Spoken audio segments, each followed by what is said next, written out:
வணக்கம் பிள்ளைகள். ஸோ நாங்கள் லாஸ்ட் வீடியோல 3வது டியூட், அந்த டியூட் 3 பயாலஜி கொஸ்டின்ஸ் எல்லாம் டிஸ்கஸ் பண்ணி முடிச்சுட்டோம். ஸோ இன்றைக்கு நாங்கள் கெமிஸ்ட்ரி கொஸ்டின்ஸ் பார்க்க போறோம். ஸோ உங்களுக்கு ஸ்க்ரீன்ல பார்த்தீங்கன்னு சொல்லினா 11ஆக வெளியே பாருங்க, டிஸ்பிளே பண்ணப்பட்டிருக்கும். ஸோ சோடியம் அணு, ஒரு சோடியம் ஆட்டம் 11 புரோட்டான்கள், 11 புரோட்டான்ஸ், 12 நியூட்ரன், 12 நியூட்ரன்கள், 11 எலக்ட்ரான் உடையதாக இருக்கு. ஸோ சோடியத்தின் அட்டமிக் நம்பர் உங்களுக்கு தெரியும் 11. ஸோ அதுக்கு சமனா தான் புரோட்டான்கள் எலக்ட்ரான்கள்லாம் இருக்கு. ஸோ அது குறித்த அணுவை நீங்க நியம முறையில எழுத போறீங்கடா, ஒரு ஸ்டாண்டர்ட் மெத்தட்ல அதை எழுதி காட்ட போறீங்கடா. எந்த ஒரு அட்டம்ப்டையும் நீங்க ஸ்டாண்டர்ட் மெத்தட் எழுதிக்க என்னென்று எழுதி காட்டுவீங்கன்னு தான் கொஸ்டின். ஸோ இல்ல நீங்க உங்களுக்கு ரிவைஸ் பண்ண வேண்டியது, ஒரு அட்டத்தின் ஸ்டாண்டர்டா நீங்க ஒரு அட்டத்தை நீங்க எழுத போறீங்கன்னு சொன்ன ஒரு இடத்துல எப்பவுமே நாங்கள் அந்த அட்டம்ல அந்த அணுண்ட குறியீடு, ரசாயன குறியீடு, கெமிக்கல் குறியீடை நாங்க என்ன செய்வோம்னா முதல்ல போடும். உதாரணமாக இப்ப சோடியம் எடுத்து சொன்னால் என்ன, பொட்டாசியம் என்றா கே, அதே மாதிரி குளோரின் என்றா சிஎல் போட்டு அந்த நாங்க எழுதின அந்த அட்டம்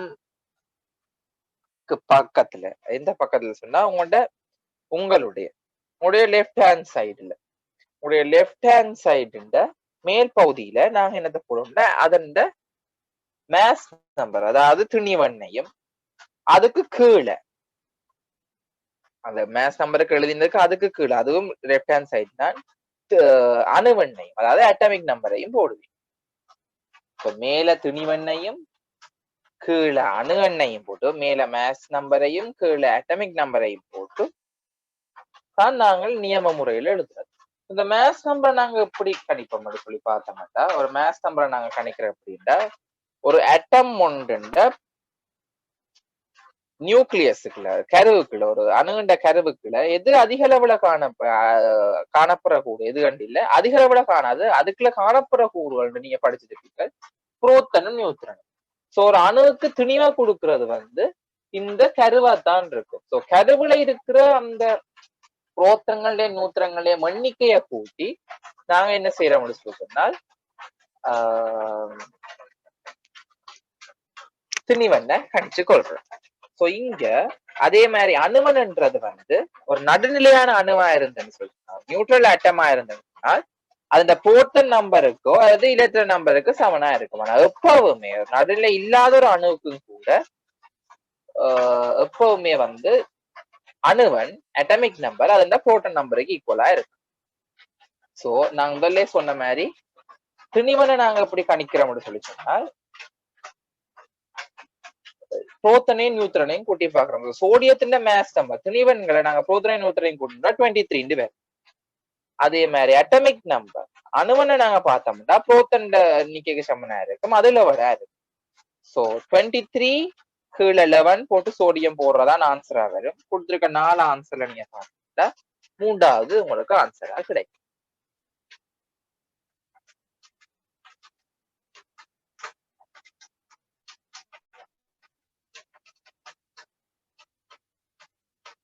அடுத்த 12வது கொஸ்டின் எலக்ட்ரோ கெமிஸ்ட்ரியில வந்திருக்குது. பக்கத்துல ஒரு அமைப்பு காட்டி இருக்குது, அது பார்த்தோன்னே உங்களுக்கு தெரியும். அது ஒரு சிம்பிள் செல், ஒரு எளிய ஓட்டா எளிய மின்கலம். அந்த மின்கல தொடர்பான கூற்றுக்கள் அந்த அமைப்புல சரியான கூட்டு எது, கரெக்ட் சென்டென்ஸ் காட்டுறாங்க. முதலாவது கூட்ட பார்ப்போம். செப்பு மின்பாய் அனோட் ஆகும், அதாவது சியு எலக்ட்ரோட் அனோட்டா இருக்கு, அனோட் சொல்லி சொல்லிக்கிறோம். அடுத்தது ZNல ZN எலக்ட்ரோட்ல ஆக்சிடேஷன் நிகழும், ஆக்சிடேஷன் நிகழும் என்று போட்டிருக்கு. அடுத்த ZN மின்பாய் நேர்முனையாகும் என்று போட்டிருக்கு, அது பாசிட்டிவ் டெர்மினல் என்று போட்டிருக்கு ZN எலக்ட்ரோட். அடுத்தது கொப்பர் எலக்ட்ரோட்ல செப்பு மின்பாயில ஆக்சிஜன் வாயு விடுவிக்கும் என்று போட்டிருக்கு. இந்த கூற்று கேள்வி என்று பாத்தீங்கன்னா சரியான கூற்று எது என்று சொல்லியிருப்பாரு, இதுக்கு எதான் சரியான கூற்று. சோ இந்த கேள்விக்கு ஆன்சர் 2வது ஆன்சரா வரும், அதாவது ZN மின்பாயில் ஆக்சியேற்றம். ZN கொப்பரை விட தாக்கத்தோட மேல இருக்குது, ஹைலி ரியாக்டிவா இருக்கு கம்பேரிட்டிவ் டு காப்பர், அதாவது செப்போட கம்பேர் பண்ணிக்க ZNக்கு தாக்க விதம் போட முடியாது, அது டக்குனு தாக்கத்துல ஈடுபட வலிக்க நோட்டாக வலிக்கும். சோ அதான் நாங்க பார்த்தோம்னா Zn வந்து கரைஞ்சு Zn2+ விடுவிக்கும். Zn solid goes to Zn2+ aqueous plus 2 electron பார்த்துருக்கோம். ஸோ 2 எலக்ட்ரானை வெளியிடுறபடியால அது ஒக்சியேட்டர் தாக்கமா இருக்கு. ஸோ அந்த ஒக்சியேட்டர் தாக்கம் Zn மின்பாயன்களும்ன்றது சரியான கூற்றா இருக்கு. இப்ப நாங்க மற்றது பார்ப்போம், மற்ற கூட்டுகள் ஏன் பிழைக்குது. முதலாவது கூட்ட பாத்தீங்கன்னா செப்பு மின்பாய் அனோட்டா. அனோட்ன்னு சொல்றது எந்த மின்வாயில ஆக்சியேற்றம் நிகழுதோ அதைத்தான் நாங்க அனோட்ன்னு சொல்லுவோம். இங்க ஆப்வியஸா வந்து Zn தான் ஆக்சிடேஷன் நிகழும், ஆக்சியேட்டம் நிகழும். ஸோ Zn தான் அனோட்டா வருமே இல்லையா, செப்பு வந்து அனோட்டா வரா. செப்பு வந்து கதோட்ன்னு சொல்லி வந்திருந்தா அந்த கூட்டு சரியா வந்துருக்கு. ஸோ சரியான விட வந்து சரியான கூட்டமைப்பு புரிந்து கொண்டா செப்பு மின்பாய் கதோட்டண்டா சரி, நாங்க கொடுத்துருக்க அனோட்டன்றபடியால அந்த கூட்டு புள்ளி. மூன்றாவது பாத்தீங்கன்னு சொன்னா Zn மின்வாய் நேர்முனையாகும். சோ Zn மின்வாய் நேர்முனையாகும் என்றது ஏன் பிழை என்றா உண்மையில அது வந்திருக்கணும் Zn மின்வாய் மறைமுனை என்று சொல்லி வந்திருக்கணும். ஏண்டா Zn இருந்து தான் இலத்திரன்கள் புறச்சுற்றினூடாக வந்து என்ன செய்ய போகுது, செப்ப நோக்கி போகுது. டுவர்ட்ஸ் காப்பர் வந்து அவுட்டர் சர்க்கிட்ல பாத்தீங்கன்னா Zn டு காப்பர் தான் போகும். நீங்க படிச்சிருப்பீங்க எலக்ட்ரான் ஃப்ளோ நடக்கிற டிரெக்ஷனுக்கு ஆப்போசிட் டிரெக்ஷன்ல தான் என்ன கரண்ட் ஃப்ளோ நடக்கும். So Zn to Cu electron flow இருந்தால் கரண்ட் ஃப்ளோ, அதாவது என்ன சொல்றது மின்னோட்டத்தின் திசை, அதாவது எலக்ட்ரிக் கரண்ட் டிரெக்ஷன் எங்க இருக்கும்டா காப்பர் டு சி. ஸோ எப்பவுமே பிளஸ்ல இருந்து மைனஸுக்கு தான் எலக்ட்ரிக் கரண்ட் ஓடும். ஸோ காப்பர் எலக்ட்ரோடு, அதாவது செப்பு மின்பாய் தான் இங்க நேர்முனையாக இருக்கு, Zn மின்பாய் மறைமுனையாக இருக்கு. ஒக்சியேட்டம் நிகழ்ற அந்த Zn மின்பாய் மறைமுனையாக இருக்கு. தாழ்த்தல் நிகழ்ற ரிடக்ஷன் நிகழ்ற அந்த கொப்ப மின்பாய் செப்பு மின்பாய் வந்து நேர்முனைவாக இருக்கு. ஸோ அந்த Zn நேர்முனைவன்றதும் பிழை. அடுத்தது செப்பு மின்பாயில் வாயு விடுவிக்கப்படும். சரி, ஏன்னா என்ன வாயு விடுவிக்கப்படும், ஹைட்ரஜன் வாயு தான் விடுவிக்கப்படும். ஏன்னா இங்க H+ தான் தாழ்த்தப்படுதே ஒழிய OH- தாழ்த்தப்படையும். OH- தாழ்த்தல்ல சாரி OH- ஆக்சியேற்றப்படையும். OH- ஆக்சியேற்றப்பட்டாதான் ஆக்சிஜன் வாயு வெளிவிடப்படும். ஸோ 12க்கு ரெண்டாவது ஆன்சரா வருது. அடுத்த பாருங்க, எலக்ட்ரோபிளேட்டிங் மெத்தட்ல என்ன செய்யணும்னா ஒரு உலோகத்தை பாதுகாக்க போயிடும். ஸோ மின் முலாமுடல் முறையை பயன்படுத்தி உலோகம் B ஆனது கதோட்டாக, அது ஒரு சின்ன உலோகம் A ஆக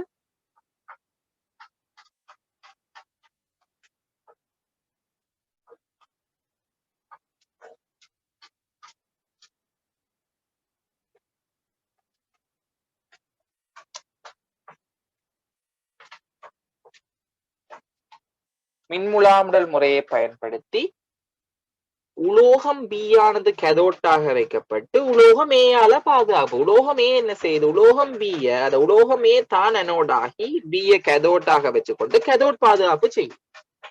சோ மின்முலாமுடல் முறை மூலம் இந்த கதோட் பாதுகாப்பு காட்டுறதுக்கு பொருத்தமான அமைப்பு என்னன்னு தெரிவு செய்யறோம்னு சொன்னா, இப்ப கதோட் பாதுகாப்பு நாங்க செய்ய போறோம்னு சொல்லி சொன்னால் என்ன, அந்த உலோகம் B யின் மீது நாங்க A படிவுற செய்யும். சோ உலோகம் B மேல நாங்கள் A படிவுற செய்யணும் என்றால், A நாங்க டிபாசிட் பண்ணணும் என்றால் நாங்க என்ன சொல்யூஷனுக்குள்ள கொண்டே வைக்கணும் என்றால் A இந்த சோல்ட் சொல்யூஷனுக்குலாம் வைக்கணும். அதாவது A இந்த உப்பு கரைசலுக்குள்ள கொண்டே வச்சாதான் எங்களால A படிவுற செய்ய முடியும். உதாரணமாக ஒரு என்ன சொல்றது, ஒரு செப்பு சல்பேட் கரைசலை கொண்டு நாங்கள் என்ன சொல்றது கொப்பர் மின்பாய ஒரு என்ன சொல்றது இரும்பு ஆணியை நாங்கள் முலாமுடுறோம். அங்க என்ன செய்யறோம், நாங்க பிளேட் பண்ணிக்க ஒரு கொப்பர் சொல்யூஷன், கொப்பர் 2+ சொல்யூஷனுக்குல ஒரு செப்பு சல்பேட் கரைசல், செப்பு அயன்களை கொண்டிருக்கிற கரைசலுக்குள்ள நாங்க கொண்டு இரும்பாணிய கதோட்டா வைக்க அனோட்டா ஒரு செப்பு தகட்டை வச்சோம். என்ன செய்யுது, செப்பு கரைஞ்சு கரைஞ்சு கரைஞ்சு அப்படியே அந்த செப்பு போய் அங்க படியும். அப்ப அங்க அந்த முதல்ல படியத்துறவங்களுக்கு முதல்லயே செப்பு 2+ அங்க இருந்து டிரெக்டா போகணும், கரைசல்ல இருந்தான் போகும். அது கட்டாய நிபந்தனை என்ன படிச்சுட்டு இருப்பீங்க. சோ கதோட் பாதுகாப்புக்கு நாங்கள் எடுக்க போற கதோட் பாதுகாப்பு இங்க செய்து உலோகமே தான். அந்த உலோகமே இந்த உப்பு கரைசல தான் நாங்க எடுக்கிறோம். சோ அந்த 4 ஆன்சர்ல படத்தை பார்த்தீங்கன்னா மூன்றாவதுக்கு நாலாவதுக்கும் salt solution of salt B என்று போட்டிருக்கோம். ஸோ பியை வச்சுக்கொண்டு நாங்க பிக்கு கதோட் பாதுகாப்பு செய்யலாம். ஸோ மூன்றாவது நாலாவதும் கேன்சல் ஆயிடும். ஸோ முதலாவதும் ரெண்டாவதும் தான் உங்களுக்கு இங்க மிச்சமா இருக்க போகுது.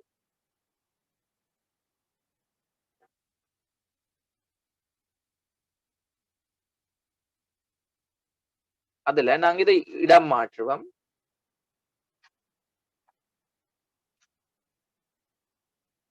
சோ இப்ப பாருங்க, அப்ப உங்களுக்கு கதோட் பாதுகாப்பு ஏதான் அனோட்டா தொழிற்பட்டு பிய கதோட்டா வச்சுக்கொண்டு பிய பாதுகாக்க போகுது.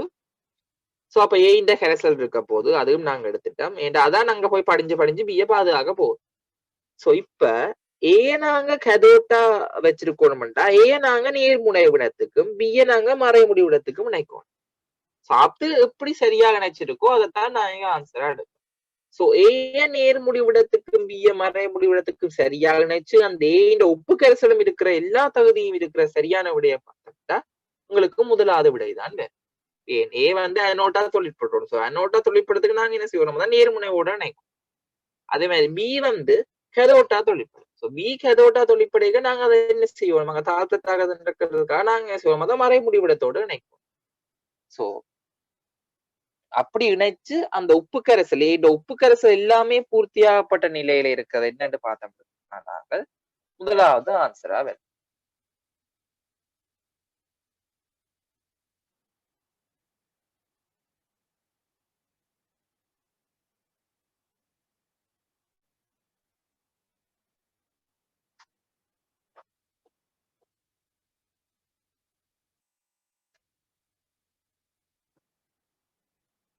சோ 13வது கேள்விக்கு முதலாவது ஆன்சரா வரும். அடுத்த 14வது கேள்வியை பாத்தீங்கன்னா ஹைட்ரஜன் பெராக்சைடு ஹைட்ரஜன் பெராக்சைடு ஆனது அந்த ஹைட்ரஜன் பெராக்சைடுக்கு நீங்க மேங்கனீஸ் ஆக்சைடு போடுங்க, அது MnO2 போடுங்க, மேங்கனீஸ் டை ஆக்சைடை போடுங்க, என்ன நடக்கும்னா நல்ல ஃபாஸ்டா பிரிகி அடையும். அப்ப இங்க அந்த மேங்கனஸ் டை ஆக்சைடு MnO2 என்னவா தொழிற்படுறதுன்ற ஒரு கட்டலிஸ்டா ஒரு ஊக்கியா தொழிற்படும். சோ கீழே வர கூற்றுக்கள்ல கட்டலிஸ்ட் தொடர்பான கூற்றுல இது தவறான கூற்று பட்டு பாருங்க. முதலாவது கூற்ற பாருங்க, தாக்க வேகம் ஊக்கிகளால் அதிகரிக்கப்படும் அதே வேளை தாக்க வேகம் நிரோதிகளால் குறைக்கப்படும். 100% சரி. ஒரு ரேட் ஆஃப் ரியாக்ஷனை வந்து கட்டலிஸ்ட் என்ஹான்ஸ் பண்ணி இன்க்ரீஸ் பண்ற அதே நேரம் இன்ஹிபிட்டர்ஸ் என்ன செய்யணும்டா அதை ரேட் ஆஃப் ரியாக்ஷனை குறைக்க பார்ப்போம். முதலாவது கூற்று சரி. அடுத்த ரெண்டாவது கூற்று பாருங்க, தாக்கத்தின் போது இது மாறாது காணப்படும், அமைப்பு ரீதியாக மாறாது, எண்ணிக்கையிலும் மாறாது. இப்ப நான் சொல்றேன் ரசாயன அமைப்பு ரீதியாக தாக்கத்துல ஈடுபடாதான் மாறாது இருக்குன்னு சொல்லி. சோ ஊக்கிகள் எப்பவுமே தாக்கத்துல ஈடுபடாது. அப்ப எந்த ஒரு அமைப்பு ரீதியான மாற்றம் அதுல அடையாது. எப்படி தாக்கம் ஸ்டார்ட் பண்ணிக்க எப்படி அது இருந்துச்சோ தாக்க முடியக்கும் அப்படிதான் இருக்கும். இதுக்குள்ள நாங்க மேங்கனீஸ் ஆக்சைடு போடைக்கு அந்த மேங்கனீஸ் ஆக்சைடு எப்படி இருந்துச்சோ அதே மாதிரிதான் ரியாக்ஷன் முடிஞ்ச அப்புறம் இருக்கு. அதான் தாக்கத்தின் போது மாறாது காணப்படும், அது ஊக்கிகளின் இயல்பாகும். 100% சரியான விட. ரெண்டாவதும் தவறான கூற்றா வராது. அடுத்த 4வது கூற்றை பார்த்தோம் என்றால் ஊக்கிகள் குறித்த தாக்கங்களுக்கு தற்சிறப்பானவை, அதுவும் சரி. இன்னென்ன தாக்கு ஒரே ஊக்கியை கொண்டு போய் எல்லா விதமான தாக்கங்களுக்கும் போட்டு நாங்க செய்யணும். அந்தந்த தாக்கங்களுக்கு ஸ்பெசிபிக் ஊக்கிகள் இருக்கு. இப்ப ஹேபர் முறையில உற்பத்தி செய்யறதுக்கு நுண்துளுடைய இரும்பு, மாஜன் உற்பத்திக்கு நிக்கல், அதே மாதிரி ஒவ்வொரு உற்பத்திக்கும் அதுக்குரிய தற்சிறப்பான ஊக்கிகள் இருக்கு. அந்த ஸ்பெசிபிக் ஊக்கி போட்டிருக்கிறது அது நல்ல திறமையான ஒரு உங்களுக்கு ஒரு நல்ல ஈல்டு ஒன்று எங்களுக்கு கிடைக்கும். 4வது கூற்றும் சரி. பிழையான கூற்று என்று பார்த்தோம்னா 3வது கூற்றம் பாருங்க, ஹேபர் முறையில் நிக்கல் ஊக்கியாக தொழிற்படும் என்ற பிழை. ஹேபர் முறையில ஊக்கியாக தொழிற்படுற நுண்துளையுடைய இரும்பு, அதாவது போரஸ் அயன் என்று சொல்றது இங்கிலீஷ்ல சொல்றாங்க. ஹேபர் ப்ராசஸ்ல நிக்கல் எங்க பயன்பட சொன்னா மார்ஜரின் அன்சச்சுரேட்டட் அதாவது இரட்டை பிணைப்புகளை வந்து நாங்கள் ஹைட்ரஜனேட்டம் செய்ய இந்த நிக்கலை பயன்படுத்த ஹைட்ரஜனேட்டம் செய்யும் மார்ஜரினா மாத்தி. சோ ஹேபர் முறையில நிக்கல் பயன்படாது, ஹேபர் முறையில படைகிறது நுண்துளையுடைய இரும்பா இருக்கு. சோ 14வதுக்கு கேட்ட கேள்வி வந்து தவறான கூற்றுன்றபடியால 14வதுக்கு 3வது ஆன்சரா இருக்கு. அடுத்த 15வது பாத்தீங்கன்னா மூலகம் X ஆனது X3PO4 அதாவது ஒரு பொசுபேட்டு சேர்க்கை X3PO4 என்ற சேர்வையை உருவாக்கும். ஸோ எக்ஸினால் உருவாக்கப்படுற கார்பனேட்டின் சூத்திரம் என்னன்னு கேட்டு. ஸோ PO4 என்ற மூலிகத்தின் வலுவளவு உங்களுக்கு 3 தெரியும். அவங்க கொடுத்திருக்க உதாரணம் X3PO4 வச்சுக்கொண்டு எக்ஸ் வலுவளவை உங்களுக்கு கண்டுபிடிக்கலாம். ஸோ எக்ஸ் வலுவளவு என்ன? 1 இருக்கு. உதாரணமா நீங்க சோடியம் பாஸ்பேட்டை யோசிக்கலாம். ஸோ எக்ஸ் வலுவளவு 1 இருக்கு. ஸோ எக்ஸ் ஒரு கார்பனேட்டு சேர்வையை உருவாக்குன்னு சொல்லிச்சுன்னா அதுல சூத்திரம் அப்படி இருக்க மாட்டா. உங்களுக்கு கார்பனேட்டின் வலுவளவு தெரியும் 2. இப்ப எக்ஸ் வலுவளவு கண்டுபிடிச்சிட்டீங்களா? அவங்க கொடுத்த சூத்திரத்துல இருந்து 1. அதை ஷஃபிள் பண்ணி போட்டீங்கடா, அதை மாத்தி போட்டு விட்டீங்களா, அதை ஸ்வப் பண்ணி போட்டு விட்டீங்கன்னா என்னண்டு வரும்? 2 எக்ஸுக்கு வரும், கார்பனேட்டுக்கு 1 போகும். சோ ஆன்சர் வந்து X2CO3 வரும், ஒரு சோடியம் கார்பனேட் வரும்.